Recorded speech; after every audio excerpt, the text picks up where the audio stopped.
飾演呢個阿虎，可能我哋有分幾方面去考慮過啦。咁首先我哋真係好想喺呢一個時間有一部真係好有氣味嘅電影出現。咁於是乎我哋諗咗，以前我哋有暗戰啦，跟住就有孤男寡女啦。咁跟住落嚟呢部戲，我希望有少少特別。咁於是乎我就諗住係一個比較劇情啲嘅電影。咁但係因為我哋又要考慮下個市場咯。咁於是乎我哋就諗咗，不如一種係動作包裝嘅文藝片。咁我哋諗咗係一個拳手。點解會係一個拳手咧？因為我哋好希望呢個角色咧，俾人嗰個感覺咧係粗魯啲，同埋係一個唔識得點樣把握愛情啊、感情啊，同埋佢自己嘅生活。佢唯一可以嘅就係喺台上高去把握自己嘅輸贏。咁所以我哋將佢形象變咗做一個拳手，想俾大家一嚟到就覺得佢已經係一個，因為喺大眾嘅眼光裏邊，可能拳手就係一個比較點講咧，即係點就比較唔識得去照顧身邊嘅人，自己哇，即係一個比較魯莽同埋一個比較衝動嘅角色咁樣。我希望一擺個角色出嚟，大家就已經明白咗佢嗰個身份。咁所以我哋設計咗阿虎出嚟。咁阿虎係一個年青嘅時候啦，即係佢20零歲嘅時候咧，係一個好識得把握自己任何一個賽事，因為喺佢能力啊，喺佢思想裏邊，佢都知道我點樣可以贏，點樣可以輸。咁但係佢遠遠諗唔到就係原來有好多嘢佢根本把握唔到輸贏。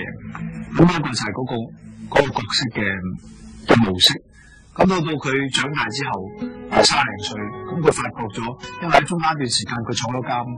咁佢好似同呢個世界脫咗節咁樣，而面對翻同樣呢個世界裏邊擁有嘅愛情同埋感情同埋親情，佢都唔識得點樣面對。咁其實最緊要就係話，當一個人唔識去面對你呢一啲生活上嗰個嘢嘅時候，你應該用一個咩態度去面對咯？咁同埋最重要嘅阿虎呢個角色就係佢從來都未對自己負過責任，而喺呢個戲裏邊最重要一樣嘢就係話，人一定要對自己有一種責任感。我覺得佢係一個好至情至性嘅人嚟嘅，因為佢個人好簡單，即係基本上喺我哋去同佢開出咧，其實係一個所謂打假拳嘅人嚟嘅，即係揾食嘅人。咁其實佢冇乜正確嘅道德觀念嘅，即係佢唔覺得話打假拳或者話為咗搶得唔打係有問題嘅。同埋喺感情方面咧，中意女仔佢就即係會主動地出嚟，即係同我哋個泰國嘅女主角嘅晒。佢中意咗個女仔，佢就會好衰波，就會即刻好快咁同佢分咗，就好似係一個好大情大性、好乾柴烈火嘅人嚟。咁我覺得佢有趣嘅原因咧就係我哋驟眼睇呢個人咧，就覺得佢似乎係一個咁簡單、咁冇乜計較、咁冇乜道德觀或者冇乜理想嘅人咧。其實喺佢哋個 ending 裏邊咧，突然間係變咗一個大鼻子成性。其實當初所謂乾柴烈火咧，隔咗好耐，隔10幾年監之後咧，佢會繼續再延續。其實嗰個感情去到10幾年之後都仲係咁嘅咧，咁嗰個就已經唔係乾柴烈火嚟嘅，嗰個係一個真感情。同埋嗰個佢同嗰個女主角邂逅時間其實好短，唯一個女仔中意咗2個禮拜之後，有10幾年監，然後佢會再繼續去翻咗到，然後佢同個女仔有咗 BB 之後咧，就因為嗰兩個禮拜嘅感情咧，佢會再承受嗰樣嘢，就係我做咗老豆，好仔照顧佢。咁到最尾，佢居然可以再為咗呢個女人去上台就打一場拳，就講俾佢聽，其實當初你冇睇錯咗我係一個好好嘅 sponsor 嚟嘅，之後唔係再係之前打緊拳嘅人。其實打嘅唔多，每一樣嘢都好重視最根本、最原始嗰種感情啊、感性嘅一個咁嘅能力啊。咁亦都係到最後佢喺同個女即係相應或者佢同有另一個即係嗰個細女，即係之間佢感情嘅佢通常唔係好隱藏自己，即係唔會好深入，亦都唔會好奔放地去表達，即係佢係即係好自然地去表現自己感情嘅一個咁嘅人。咁然之後，發到相同佢夾到呢樣嘢就係你無論點樣認真個女，或者你點去承認自己感情，仲有一樣嘢就係所有嘢其實歸根到底都係喺擂台上面寫出嚟嘅嘢。咁佢就係覺得佢一定要揾翻自己，即係一個決手，但係去到最終佢都要一團，即係喺個擂台上面證明翻自己係一個可以做到一個真真正正嘅決手。咁呢個其實係唔係話淨係話對嗰個已經死咗嗰個喺佢前妻嘅一種補償嘅表情，對而家對佢自己嘅一種自我補償法。因為佢已經拍咗100個戲啦，咁其實你數得出嗰啲角色咧，佢可以做嗰啲，佢好多都做咗。居然而家做影都未試過，咁嗰樣嘢其實我哋都係為咗話要諗一個做影嘅未做過，咁其實呢樣嘢都好難諗嘅。咁啱，即係我哋心目中嗰個角色一個拳師去咗10幾年監之後，個人係比較粗糙啲嘅 ready 啲收尾啲嘅，已經冇再比較自己燃料啦，諗啲數。咁當初我叫林蘇我試下啦，咁係大家都係一班咩環境，點知出嚟效果好，同埋呢個咁嘅粗糙嘅造型咧係佢冇。咁我即係呢樣嘢，我覺得幾即係可能係巧合嘅，即係撞到係大家都幾中意。咁對阿劉德華嚟講，做阿虎呢個角色，我覺得佢曾經講過就係對佢嚟講，即係呢個角色有個新意咧，就係有一個就大家見啦，即係佢好似坐住做嗰個即係拳手嘅角色。咁另一樣嘢就係佢始終未做過一個即係一個10幾歲女嘅咁樣嘅媽媽嘅角色。咁呢樣嘢係如果佢一直嚟到，咁目前為止即係我自己無論喺睇套睇個戲先出嚟嗰個感覺都好似乎最感動到我自己啊！即係睇個戲裏邊人就係佢咁樣成個面嗰啲。呢條父女情阿張柏芝非常好，但亦都同樣就係因為歌手佢都做得好，咁即係我自己睇到最感動最幾乎忍唔住流，即係真係有眼淚嘅就係呢段角色啦。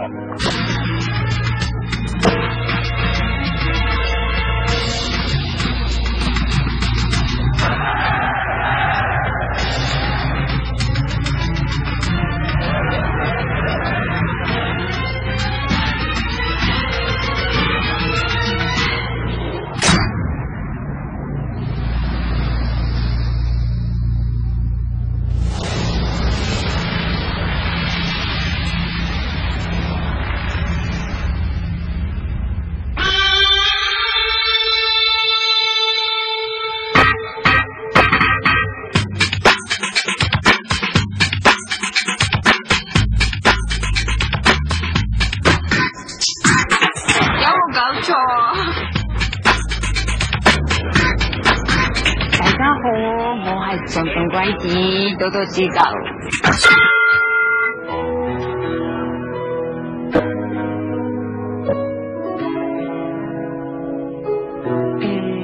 第一樣嘢咧，點講好咧？就係烏蠅。咁烏蠅其實我哋平時食嘢咧，周圍都好多噶啦已經，但係嗰日拍嗰場咧就特別多喎，而且食物咧又有好多灰塵喎。咁因為拍嘢啦，咁變咗唔食又唔得喎，咁啲小朋友都唔係好想食，但係一望落去真係好多灰塵咯，咁冇辦法啦，所以一開機大家就係咁三排兩盤食晒落去就算啦。烏蠅同埋灰塵都係即係最難忘嘅一樣嘢咯。第二樣咧就係車個場。咁嗰場就講我哋喺巴尼亞街道上面啦，就得我同華仔2個人嘅。當時就係我揸緊車嘅，咁我哋就一齊去揾阿 Ploy 嘅。咁就喺嗰度咧，條街上面就好多華仔喺泰國嘅影迷喎，周圍都係。咁慢慢咧，我哋揸車又揸到去比較人多嘅地方嘅喎。咁我一邊就要揸車啦，咁就攝影機就喺我嗰邊嘅，咁我要顧住個攝影機啦，唔好撞到人喎。咁一路揸車又要顧住架車啦，都唔可以撞到人喎。咁又要顧住架車啦，又要保持住速度喎。咁然後又要同華仔喺度一邊做戲好開心傾偈咁，一邊揸車咁就都幾辛苦咯，咪變咗哇頭都大埋，咁開始咧又有啲亂啦，有啲驚咁喺嗰陣時候華仔咧就好幫我啦，安慰我啦，咁就問我有冇事啊，慢慢嚟啦，慢慢即係識靠右啦，咁就講咗好多安慰我嘅説話咯，咁令到我雖然當時好驚咁，但係最後終於都完成咗呢個鏡頭。第三樣咧就係酒吧嗰一場戲，咁嗰場咧依然都係繼續揾緊阿 Croy 嘅。咁喺嗰陣時就天氣已經好熱啦，好潮濕，咁就都唔係咁舒服噶啦。咁入到去個酒吧度咧，就見到好多Go Go Girl喺度跳緊舞啦，咁有好多人圍住啊，同埋因為拍夜晚嘅戲嚟㗎，變咗咧啲窗就冚唪唥閂晒，咁又打晒燈，又放埋煙。簡單啲嚟講咧，當時嘅情況咧就係又熱啦。又唔係咁好受啦，人又多啦，咁啊個個企晒喺度一齊出嚟，咁嗰啲就好辛苦啦，即係敵人一啲都唔想喺嗰度咯，一有機會就希望真係走出去離開嗰度，但係拍出嚟個鏡頭睇翻又真係好靚咯。第四樣咧就係打泰拳嗰一場，咁嘅格鬥活動我喺日本都有睇過㗎，咁就但係喺現場睇咧，我今次都算係第一次嘅啫，咁就能夠現場睇到打泰拳，我覺得自己都好好彩咯，因為當時咧其實所有工作人員咧都要拍嘢㗎，咁但係因為就冇我份嘅，咁變咗我自己咧就坐喺度睇嘅啫，就冇乜壓力啦。當時一路睇就覺得真係，其實打泰拳係好好睇嘅。咁本身我對於格鬥活動，我唔係一個話咁殘忍嘅人咯，唔會話見到人哋打交咧就喺度叫人哋話打得好啊！我唔係啲咁嘅人咯。但係因為當日見到啲工作人員都拍得真係好認真，好肉緊打，咁覺得好興奮，我覺得。咁上唔到個擂台，我諗都係一件幾可惜嘅事咯。因為其實我好想上擂台度影翻幅相做紀念啊，或者係試下俾條繩彈翻出嚟嗰個感覺啊咁咯。但係冇辦法啦，因為呢個係泰國嘅一個習俗咁。不過咧，攝影期間咧，其實有一場戲咧係講我同華仔隻手咧，我就會同佢打下咁嘅。咁就主要就係即係佢出賽之前當一個鼓勵佢出賽咁樣嘅。咁當時都要顧住個身體，唔可以掂到個擂台咯。咁因為呢個係泰國嘅習慣，所以要入鄉隨俗咯。第五樣，咁呢樣都算係我咁多事裏邊最難忘嘅一樣啦。咁咧就喺拍攝開始之前咧，我哋就有一個泰國傳統嘅一個開鏡儀式進行咗㗎。咁呢個儀式咧都係真係同香港嘅傳統開鏡儀式咧就唔同啦，亦都係同日本嘢好唔同嘅。可以話真係一個係好傳統嘅泰國嘅開鏡儀式嚟嘅。咁就亦都係我第一次即係有咁嘅經驗啦。咁當時就有個師傅將塊金箔將我哋連咗喺我哋個額頭度嘅，咁輪到我嘅時候咧，呢個叫 Panish 嘅師傅啦，亦都一樣啦，同其他人一樣，就將塊金箔咧連咗喺我額頭啊。咁但係連完喺我額頭之後，好奇怪，佢就叫我擰轉身，然後咧就撥起我啲頭髮，咁咧就再喺我頸對落嘅呢個地方咧，就連咗另外一塊金箔喺度喎。咁當時我就好奇怪啦，點解我比其他人會多咗一塊嘅咧？咁跟住問翻佢，原來係因為佢話我身體唔好，所以俾多塊我保佑我。我真都好奇怪啦，點解佢會知道嘅咧？咁我頭先都講過啦。我喺日本嘅時候咧，其實都好擔心我自己嗰個身體狀況，唔知道會點樣樣。嚟到泰國會唔會有水土不服啊？會唔會唔習慣到啲天氣啊？咁樣樣咯。咁但係唔知道呢個做完呢個開鏡儀式之後咧，呢個師傅咧可能真係好靈咯。咁因為咧我做完之後咧，身體真係好好咯。咁啊，比任何工作人員咧都食得更加多飯，都比佢哋更加健康。雖然話仔係一個做事好認真，一個日先得9人咯，但係佢又好好玩嘅喎。其實呢個人，好多時都好似細路仔咁樣咯。點講啊？即係成日都會做啲嘢出嚟引人笑咯。咁你見到佢嘅時候，你真係會好開心㗎嚇。咁我覺得佢真係好得意咯。尤其是係佢成日都會無端端做啲動作出嚟咧引你㗎，咁令到你即係好笑咯，總之覺得嚇。咁無論係工作人員好，其他演員好，大家都好中意佢，好想同佢一齊工作。如果唔係嘅話咧，今次我諗呢出戲好多場面啊，或者我都拍唔到。咁今次得到華仔嘅幫助，我真係好開心，亦都係我心裏邊真係好感動。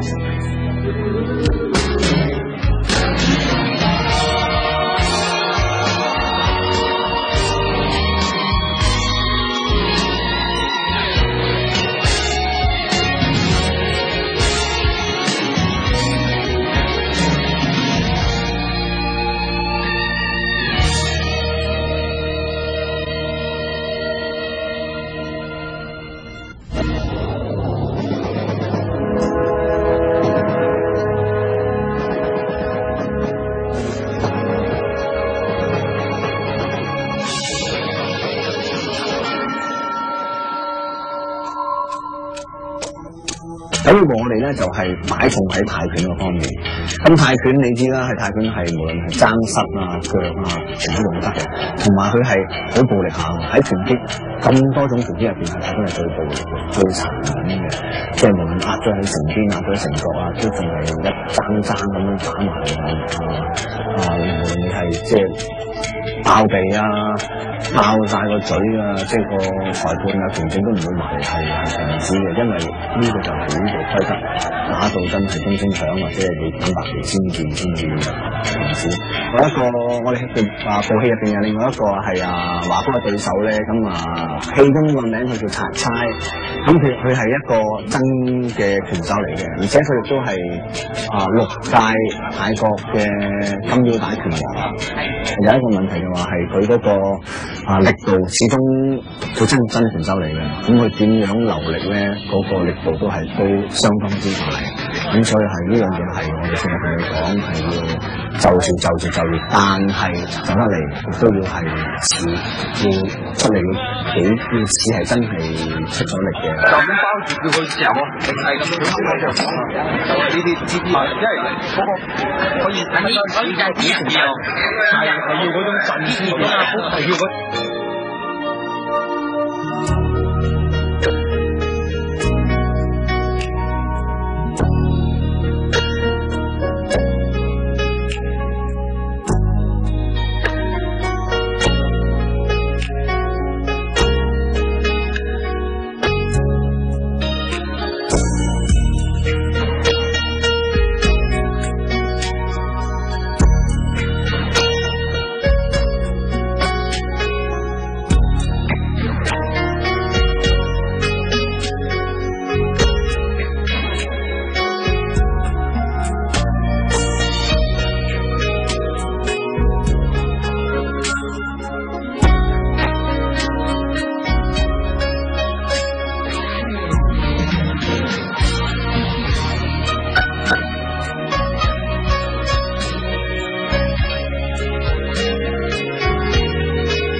之前咧，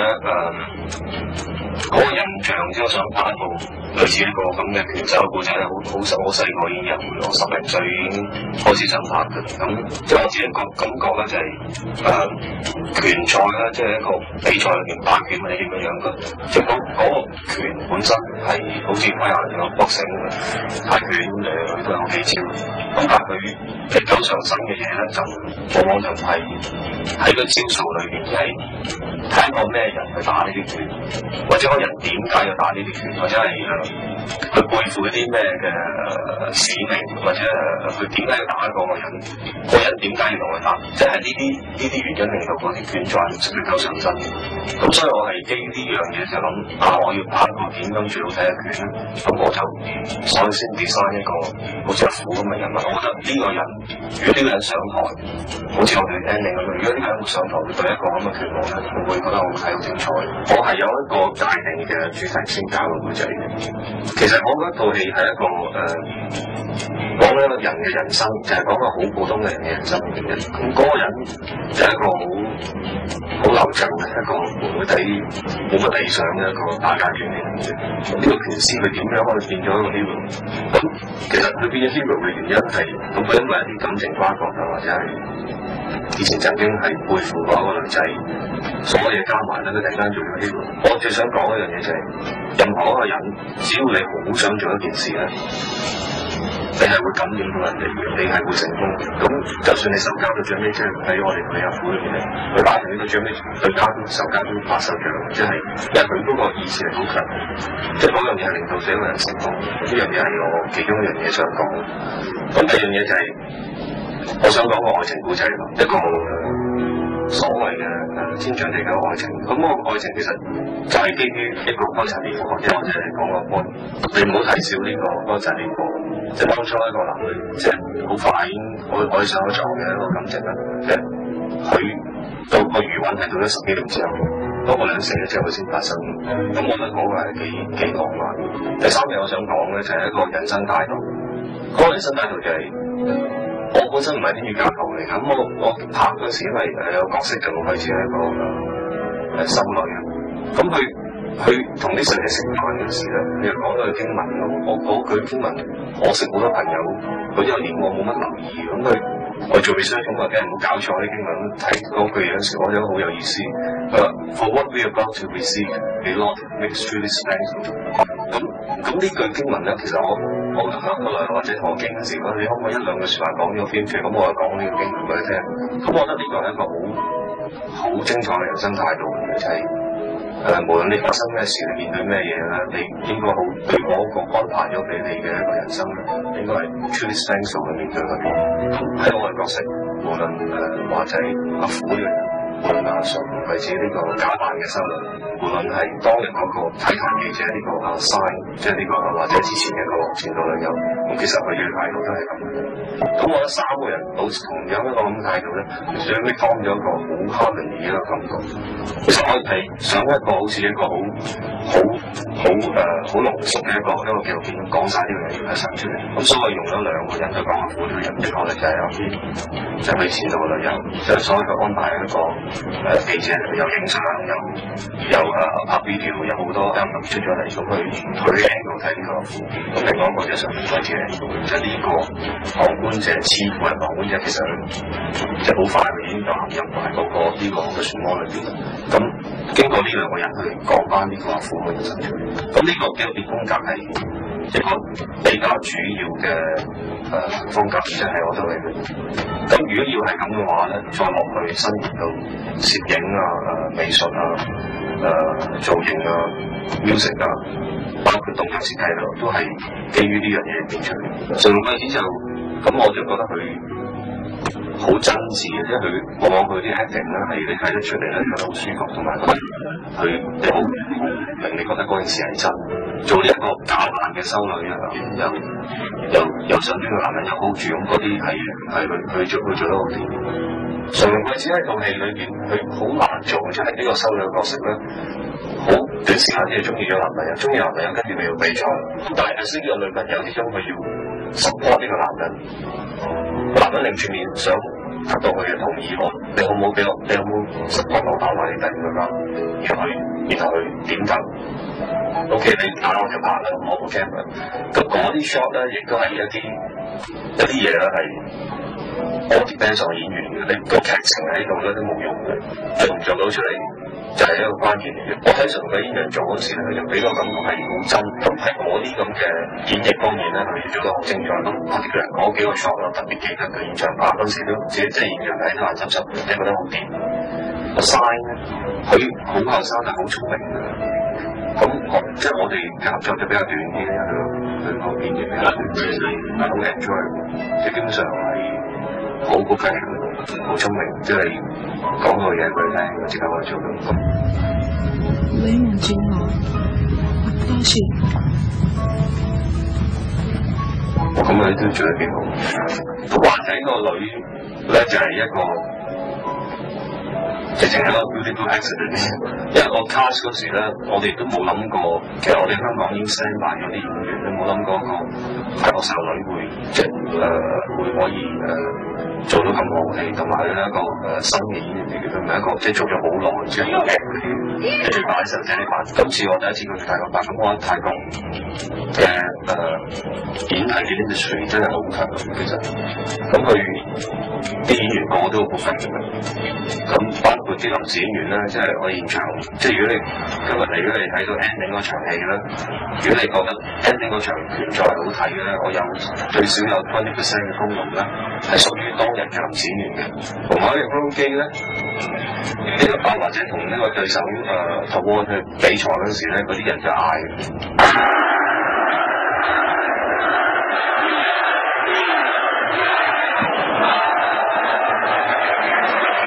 佢嗌唔停嘅，嗌到你即係你想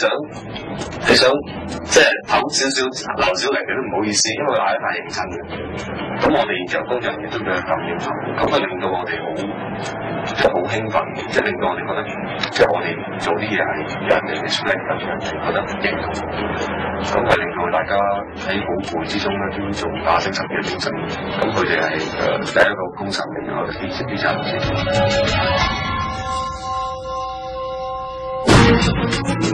先。